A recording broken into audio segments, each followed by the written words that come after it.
Section 1. The Argument. Chapter 1. Saving a Child. Read by Kristin Bell, an American actress and singer. On your way to work, you pass a small pond. On hot days, children sometimes play in the pond, which is only about knee-deep. The weather's cool today, though, and the hour is early. So, you are surprised to see a child splashing about in the pond. As you get closer, you see that it is a very young child, just a toddler, who's flailing about, unable to stay upright or walk out of the pond. You look for the parents or babysitter, but there is no one else around. The child is unable to keep her head above water for more than a few seconds at a time. If you don't wade in and pull her out, she seems likely to drown. Wading in is easy and safe, but you will ruin your new shoes you bought only a few days ago and get your suit wet and muddy.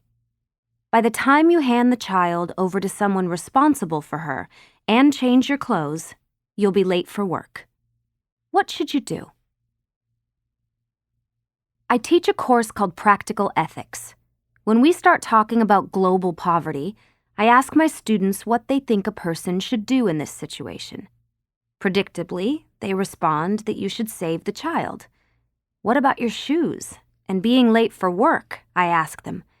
They brush that aside. How could anyone consider a pair of shoes or missing an hour or two at work a good reason for not saving a child's life? I first told the story of the drowning child in the shallow pond in Famine, Affluence, and Morality, one of my first articles, originally published in 1972, but is still widely used in courses in ethics. In 2011, something resembling this hypothetical situation occurred in Foshan, a city in southern China. A 2-year-old girl named Wang Yue wandered away from her mother and into a small street, where she was hit by a van that did not stop. A CCTV camera captured the incident. But what followed was even more shocking. As Wang Yue lay bleeding in the street, 18 people walked or rode their bikes right past her, without stopping to help. In most cases, the camera showed clearly that they saw her, but then averted their gaze as they passed by. A second van ran over her leg before a street cleaner raised the alarm. Wang Yue was rushed to the hospital, but sadly, it was too late. She died. If you're like most people, you're probably saying to yourself right now, I wouldn't have walked past that child. I would have stopped to help. Perhaps you would have. But remember that, as we have already seen, 5.4 million children under 5 years old died in 2017, with a majority of those deaths being from preventable or treatable causes. Here is just one case, described by a man in Ghana to a researcher from the World Bank. Take the death of this small boy this morning, for example. The boy died of measles. We all know he could have been cured at the hospital, but the parents had no money, and so the boy died a slow and painful death. Not of measles, but out of poverty. Think about something like that happening hundreds of times every day. Some children die because they don't have enough to eat. More die from measles, malaria, and diarrhea, conditions that either don't exist in developed nations, or if they do, are almost never fatal. The children are vulnerable to these diseases because they have no safe drinking water or no sanitation, and because when they do fall ill, their parents can't afford any medical treatment or may not even be aware that treatment is needed. Oxfam, Against Malaria Foundation, Evidence Action, and many other organizations are working to reduce poverty or provide mosquito nets or safe drinking water. These efforts are reducing the toll. If these organizations had more money, they could do even more, and more lives would be saved. Now think about your own situation. By donating a relatively small amount of money, you could save a child's life. Maybe it would take more than the amount needed to buy a pair of shoes, but we all spend money on things we don't really need, whether on drinks, meals out, clothing, movies, concerts, vacations, new cars, or house renovations.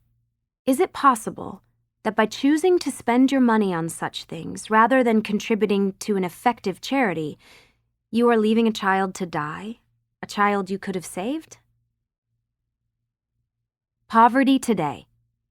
Before we get further into why we all ought to be doing more for people in extreme poverty, answer the following questions. 1. In the last 20 years, the proportion of the world's population living in extreme poverty has A. almost doubled, B. remained the same, or C. halved. What do you think? The correct answer is C. almost halved. 2. How many of the world's 1-year-old children today have been vaccinated against some disease? A. 20%, B. 50%, or C. 80%. Can you believe the correct answer is C. 80%? 3. Where does the majority of the world's population live? A. Low-income countries, B. Middle-income countries, or C. High-income countries? The answer is B. Middle-income countries. How did you do? Over recent decades, the late Hans Rosling and the Gapminder Foundation have posed these and similar questions to thousands of people around the world as a part of the Gapminder Misconception Study. In Factfulness, Hans, his son Ola Rosling, and his daughter-in-law, Anna Rosling Runland, share the surprising results of the tests. Here is a summary of some of the key findings. According to the World Bank, the proportion of the world's population living below the bank's extreme poverty line fell from 34% in 1993 to 10.7% in 2013. This suggests that it fell by 2/3 rather than just half, but because extreme poverty is very difficult to measure, the study used a conservative answer. In any case, this dramatic reduction is one of the greatest achievements in the history of our species. Yet few people know about it. On average, only 7% got one question right. In the U.S., the figure is even lower. 19 out of every 20 Americans who took the survey in the U.S. believed, falsely, either that the proportion of people in extreme poverty rate had not changed over the last 20 years, or that it had greatly increased. The result is similar for question 2, about vaccines. Almost all children are vaccinated in the world today, a phenomenon that the authors of Factfulness rightly label amazing.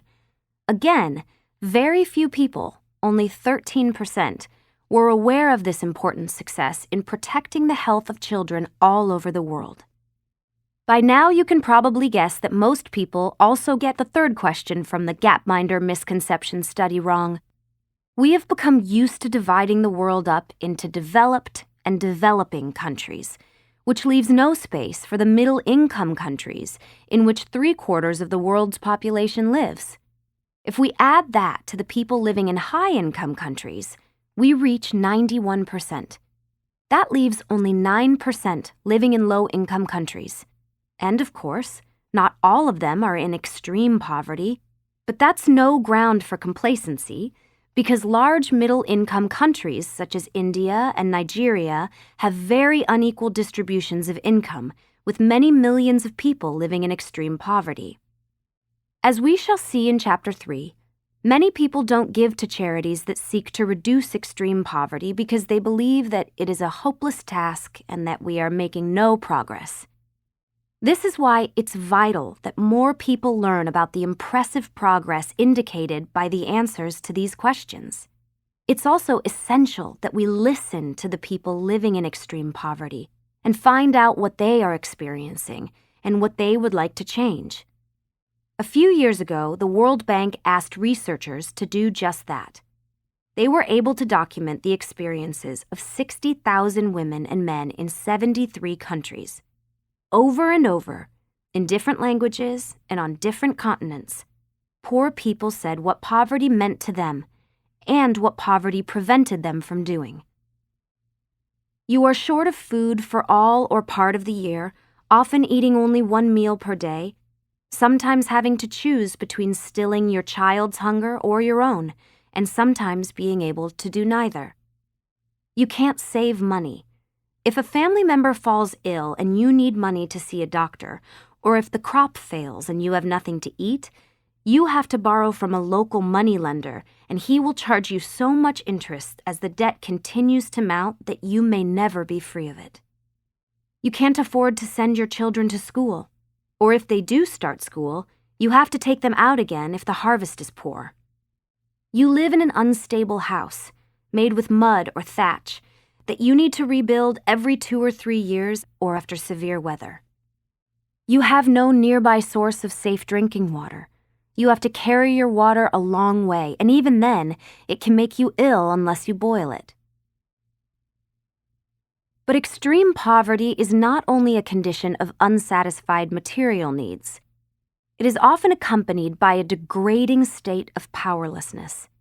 Even in countries that are democracies and are relatively well-governed, respondents to the World Bank survey described a range of situations in which they had to accept humiliation without protest. If someone takes what little you have, and you complain to the police, they may not listen to you, nor will the law necessarily protect you from rape or sexual harassment. You have a pervading sense of shame and failure because you cannot provide for your children. Poverty traps you, and you lose hope of ever escaping from a life of hard work for which, at the end, you will have nothing to show beyond bare survival. The World Bank defines extreme poverty as not having enough income to meet the most basic human needs for adequate food, water, shelter, clothing, sanitation, healthcare, and education. Between 1990 and 2015, more than 1 billion people lifted themselves out of extreme poverty. As a result, it can be reasonably claimed that the global poverty rate is now lower than it has ever been in recorded history. Nevertheless, according to the most recently available data, 736 million still live on less than $1.90 a day, the global extreme poverty line set by the World Bank. In response to the $1.90 a day figure for determining who is in extreme poverty, the thought may cross your mind that in low-income countries, it is possible to live much more cheaply than in richer nations. Perhaps you've even done it yourself, backpacking around the world, living on less than you would have believed possible. So you may imagine that this level of poverty is less extreme than it would be if you had to live on that amount of money in, for example, the United States, France, or Spain. If such thoughts did occur to you, you should banish them now, because the World Bank has already made the adjustment in purchasing power. Its figures refer to the number of people existing today on a daily total consumption of goods and services, whether earned or homegrown, comparable to the amount of goods and services that can be bought in the United States for $1.90. In wealthy societies, most poverty is relative. People feel poor because many of the good things they see advertised on television are beyond their budget. But they do have a television. In the United States, 97% of those classified by the Census Bureau as poor own a color TV. 3/4 of them own a car. 3/4 of them have air conditioning. I'm not quoting these figures in order to deny that the poor in the United States face genuine difficulties. Nevertheless, for most, these difficulties are of a different order from those of the world's poorest people. The 736 million people living in extreme poverty are poor by an absolute standard tied to the most basic human needs. They are likely to be more hungry for at least part of the year. Even if they can get enough food to fill their stomachs, they will probably be malnourished because their diet lacks essential nutrients. In children, malnutrition stunts growth and can cause permanent brain damage. The poor may not be able to afford to send their children to school. Even basic and life-saving healthcare services are usually beyond their means. This kind of poverty kills. When a child born in Spain today can expect to live beyond 83 years, children born in countries such as Sierra Leone, Nigeria, and Chad have a life expectancy of less than 55 years. Sub-Saharan Africa continues to be the region with the highest under-5 mortality rate in the world. 1 child in 13 dies before his or her 5th birthday, a ratio 20 times higher than the 1 in 263 mortality rate in Australia and New Zealand. And to the UNICEF figure of 5.4 million young children dying every year, largely from preventable, poverty-related causes, we must add millions of older children and adults. All told, this means tens of thousands are dying each day. These are people who do not have to die. They could be saved, often by simple, inexpensive means. When I wrote the first edition of this book, South Asia had long been the region with the largest number of people living in extreme poverty, and India had more extremely poor people than any other country. In just a decade, however, that has all changed. Economic growth has reduced the number of South Asians living in extreme poverty from 500 million in 1990 to 216.4 million in 2015. At that time, India was still the single country with the greatest number of people living in extreme poverty, 176 million, almost a quarter of the global extreme poor. That number was projected to continue to decline quite rapidly, however, and on some estimates, by 2019, there were more Nigerians than Indians in extreme poverty. The most dramatic reduction in poverty has been in East Asia and Pacific, where the extreme poverty rate has dropped astoundingly from 60% in 1990 to only 2.3% in 2015. Although there are still nearly 10 million extremely poor Chinese and smaller numbers elsewhere in the region. The World Bank's 2018 report on poverty contained good news and bad news. The good news was that over the 25 years from 1990 to 2015, the percentage of the world's population living in extreme poverty rate dropped by an average of 1 point per year, from nearly 36% to 10%. The bad news was that this trend has slowed, with the rate dropping by only 1 percentage point between 2013 and 2015. The reason for the slowdown is that progress in reducing poverty is slower in sub-Saharan Africa, the region where most of the world's extremely poor people now live, than in Asia. Sub-Saharan Africa is also the region with the highest proportion of people living in extreme poverty, about 4 in every 10 people. The World Bank reports that extreme poverty is increasingly becoming a sub-Saharan African problem, and observes that of the world's 28 poorest countries, 27 are in sub-Saharan Africa, all with poverty rates above 30%. The Brookings Institution, an American research institute, adds that by 2023, Africa's share will rise to over 80%, up from 60% in 2016. For Africa to end poverty by 2030, more than one person would need to escape poverty every second. Instead, Africa currently adds poor people. Affluence today. In September 2018, for the first time in the history of our species, more than half of all humans alive were middle class or above. If we use that term to mean that they had enough income to do things like go to the movies, take vacations, buy consumer items like washing machines, or last through a period of illness or unemployment without becoming poor. Today, therefore, there are about 3.8 billion people living at a level of affluence never previously known, except in the courts of kings and nobles. Louis XIV, France's Sun King, could afford to build Versailles, the most magnificent palace Europe had ever seen, but he could not keep it cool in summer as effectively as most people in high-income nations can keep their homes cool today. His gardeners, for all their skill, were unable to produce the variety of fresh fruits and vegetables that we can buy all year round. If he developed a toothache or fell ill, the best his dentists and doctors could do for him would make us shudder. We're not just better off than a French king who lived centuries ago. We are also much better off than our own great-grandparents. For a start, we can expect to live about 30 years longer. A century ago, 1 child in 10 died in infancy. Now, in most rich nations, that figure is less than 1 in 200.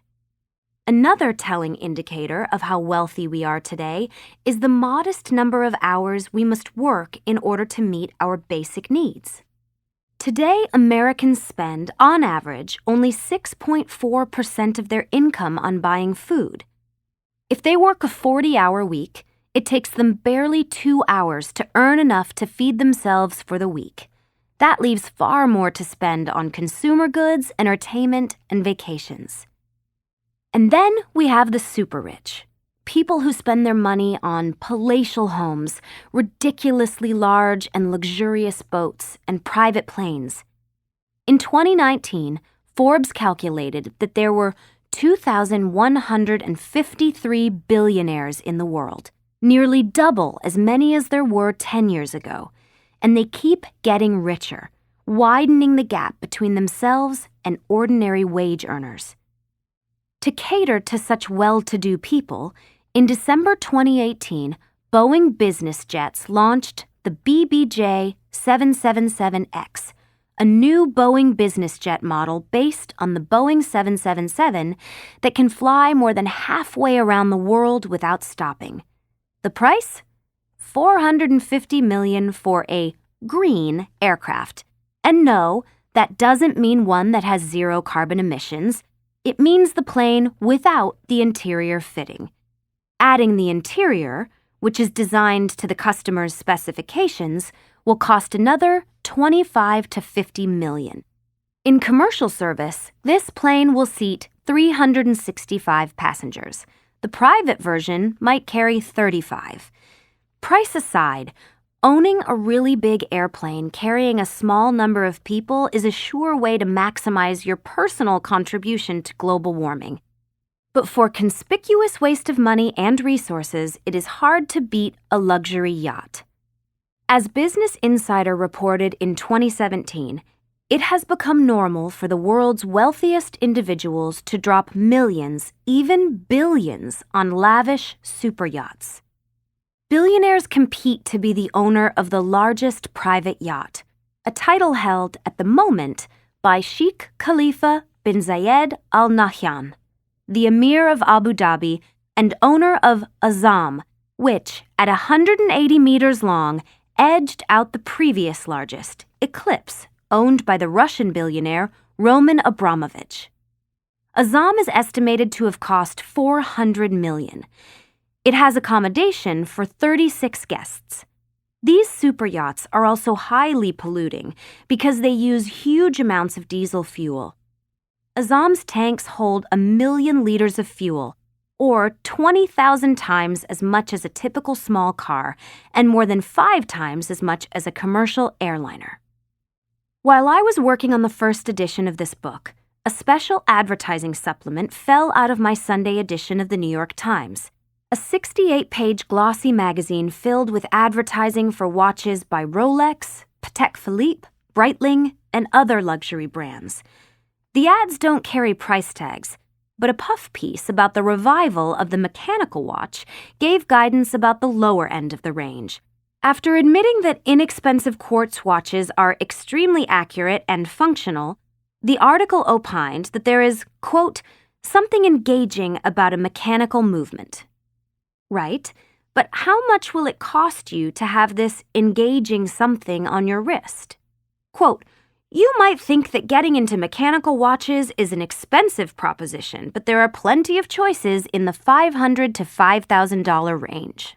Admittedly, quote, these opening price point models are pretty simple: basic movement, basic time display, simple decoration, and so on. From which we can gather that most of the watches advertised are priced upward of $5,000 or 100 times what anyone needs to pay for a reliable, accurate quartz watch.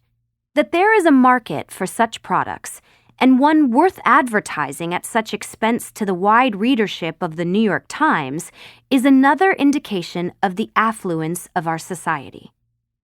If you're shaking your head at the excesses of the super rich, though, don't shake too hard.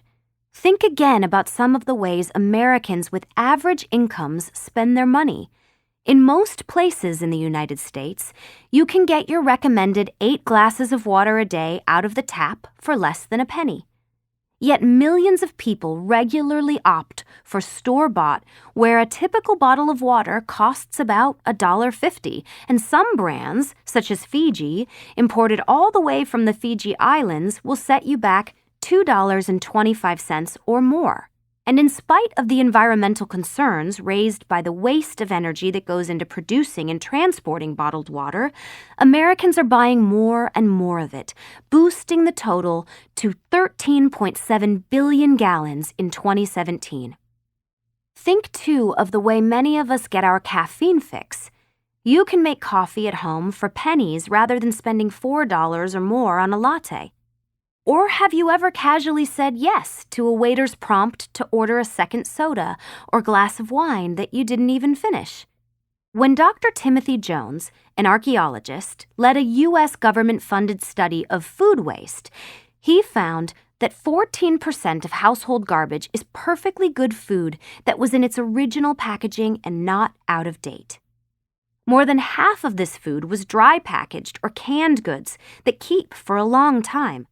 Americans waste, according to the U.S. Department of Agriculture, 30 to 40% of their food supply, or about $161 billion worth of food. People also buy an astonishing amount of clothing that they never wear. 200 pounds worth on average per person in the United Kingdom, according to one survey, while in the U.S., fashion designer Deborah Lindquist claims that the average woman owns more than $600 worth of clothing that she has not worn in the last year. Whatever the actual figure may be, it is fair to say that almost all of us, men and women alike, buy things we don't need, some of which we never even use. Most of us are absolutely certain that we wouldn't hesitate to save a drowning child, and that we would do it at a considerable cost to ourselves. Yet while thousands of children die each day, we spend money on things we take for granted and would hardly notice if they were not there. Is that wrong? If so, how far does our obligation to the poor go?